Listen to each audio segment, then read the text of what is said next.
À partir de votre catalogue Adobe Photoshop Elements 11, vous pouvez exporter vos images dans divers formats et vous allez donc découvrir dans cette formation à quoi correspondent ces formats d'images.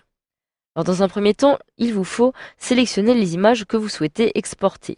Par exemple, celle de mon album intitulé Bord de mer qui se trouve ici. Alors je clique dessus pour y accéder. Je retrouve ici 10 photographies dont je dispose et je souhaiterais en effet les exporter. Je les sélectionne alors. Pour cela, je clique sur la première photographie. Je maintiens la touche Maj ou la touche Shift de mon clavier enfoncé. Et j'appuie cette fois-ci sur la dernière afin de toutes les sélectionner. Comme vous pouvez le voir, toutes mes photos sont actuellement sélectionnées, encadrées de bleu. Il me suffit maintenant de me rendre dans le menu Fichier que se trouve ici tout en haut. Puis, comme vous pouvez le voir, j'ai la possibilité d'exporter en tant que nouveau fichier ou d'utiliser de la même façon le raccourci clavier CTRL-E. Je clique alors ici, une petite fenêtre apparaît, je retrouve directement un petit aperçu des différentes photographies que je souhaite exporter. Je peux d'ailleurs décider d'en ajouter en cliquant sur le petit plus et retrouver ici mon explorateur. Je clique sur annuler ou alors d'en supprimer après avoir sélectionné les photographies de mon choix.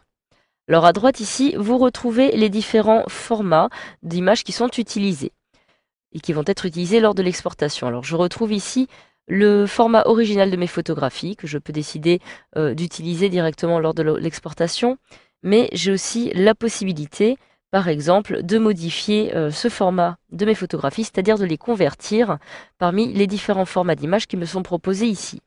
Alors le format JPEG est en fait un format de fichier compressé. Il s'agit d'un fichier plus léger qui va donc se charger plus rapidement sur une page ou alors qui va être envoyé plus rapidement sur un email. Mais la qualité peut donc se trouver du coup diminuée. Et en ce qui concerne le format PNG, il s'agit d'un format un peu particulier qui est en fait plus lourd que le format JPEG, mais qui permet de gérer des couleurs transparentes ou translucides. Donc si vous disposez dans votre liste de photographies différentes photos transparentes, eh bien vous allez utiliser ce format de fichier. En ce qui concerne le formatif, il s'agit du format le plus flexible qui est généralement utilisé par Adobe et donc compatible avec la plupart des lecteurs d'images. Enfin, le format PSD est utilisé par Photoshop.